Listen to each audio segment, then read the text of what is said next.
Talkativeness is an addiction. When you talk too much, you talk out of place. You always talk yourself into problems, or you talk others into problems. Okay, now this is a very, very important topic for the young people. And as a matter of fact, not just the young people, a lot of young people carry this character, these traits into adulthood, all right, and into old age. It's not something to be ignored, all right. Now I'm talking about addictions. There is a great danger in getting addicted to something or a couple of things. As a matter of fact, some of you out there have a series of addiction. Now, what kind of addictions am I referring to that are quite dangerous to the human, to your health, and to your, not just to your physical health, to your mental health, to your emotional health, all right? And some of you carry it into your marital relationships. At the end of the day, it affects your relationship with your spouse or with your boyfriend or your girlfriend, or whatever the case may be. It affects your relationship with everyone around you. One, talkativeness is an addiction. When you talk too much, you talk out of place. You always talk yourself into problems, or you talk others into problems.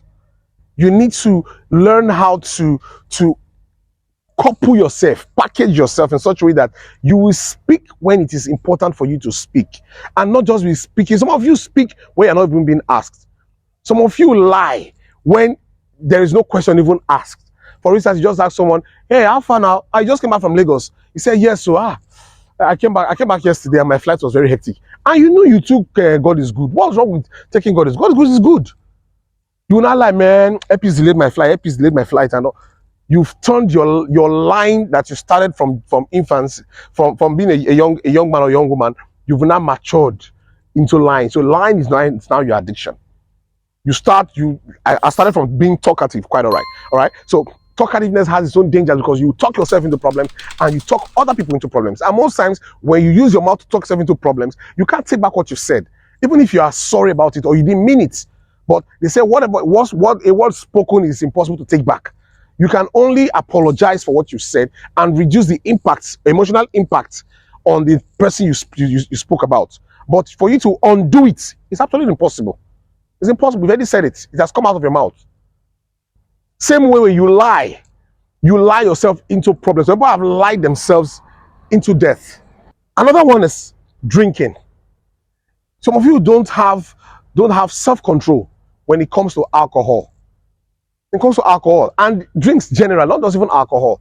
You will find yourself in a day you are taking 4 bottles of Coke, 4 bottles of Fanta, 4 bottles of Maltina, 4 bottles of whatever they call, 5 bottles.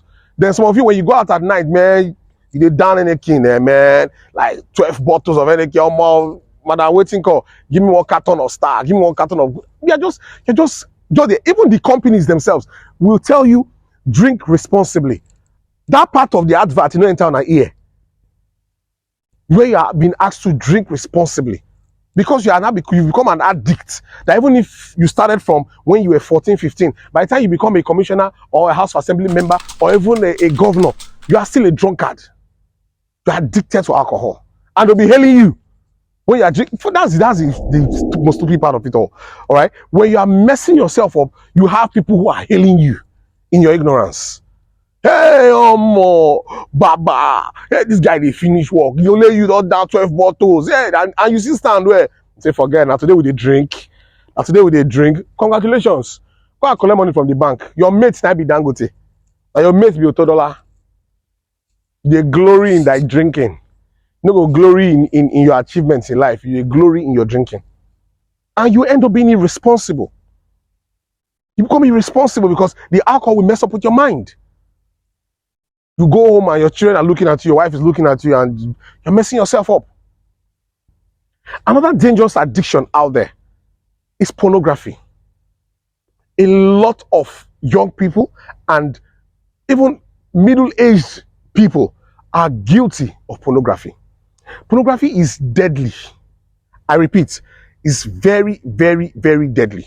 When you get addicted to pornography, nothing else satisfies you except yourself.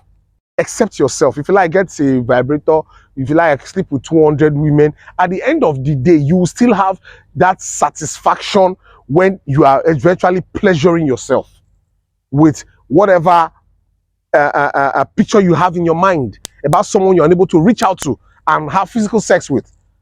You just find satisfaction in thinking about that person, use that person to masturbate.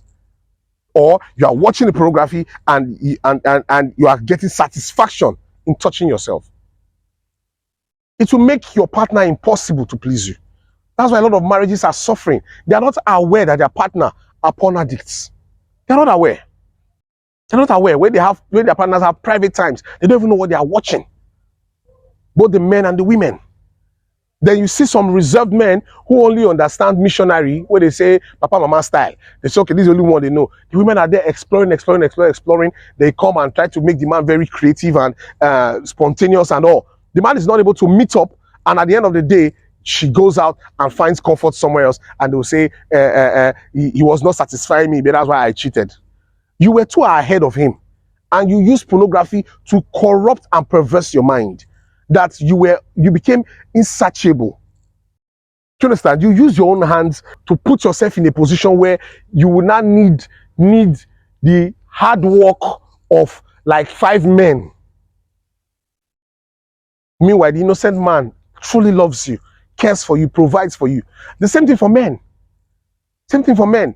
You find it impossible to perform with your wives because you now decide that you have a fetish in your mind. A fetish, which means you have an imagination of how you want to carry out a sexual act, even though you are not empowered in that environment to carry it out. But you are playing it in your mind, a role play in your mind. That's another level of perversion. You have limited yourself, confined yourself to that zone, and impossible to come out of, because our environment does not allow us to speak out and share such things with anyone. No, there's no one who would go to a therapist today in Africa and say you want to deliver yourself from perversion. Don't deliver yourself from pornography. They ask you what's your problem. You say I'm addicted to pornography. It's 1% of Africans who would do that. But in the Western countries, you see a lot of people going to seek for help, and they take them through a medical process. The psychologists take them through a process. But here, no way. All addiction. Then there are some of you who are sex addicts. Sex addicts. You want to have sex morning, afternoon, evening, night, early morning, afternoon, evening, night, early morning. What thing they happen? Is it a tournament? Your mates are busy making money and looking for how to create milestones for generations to come, creating legacy. And you are there championing yourself, giving yourself trophy for being a sex champion. And because you're unable to meet a partner who would match this your urge, before you know it, when you go to the street where you have prostitutes, they know you there, they celebrate your arrival. Immediately you come, like everybody shouting, hey, this guy don't show. The girls are happy. Then maybe you go to the house where they live in, and maybe you just go there to just want to go and say hi or pick your favorite girl, and everybody there is hailing you, oh, this guy don't show, our guy don't show, because they know you as a regular there. You know, as a regular, you go there almost every day. All your savings, you spend them in brothels. I'm not talking to only men. Women also do it. But women don't go out publicly easily. They always try to quote theirs, hide it to make sure that it's not out there. If possible, just look for contacts or call and get somebody, meet us someplace and all that. These addictions are deadly, and it's destroying our society. Not just our society, destroying the world at large. And it's high time we started paying close attention to these addictions and try to curb it. Try to talk about it. And that's the first step to getting help. That's the first step. And like I always say, in all thy getting, get sense. When you have sense, you will understand that this thing is not only harmful to yourself, but it's harmful to everyone around you and harmful to the society at large. Why would you want to be a danger to your society? Why? Please don't forget to like, share, subscribe. I'll see you again.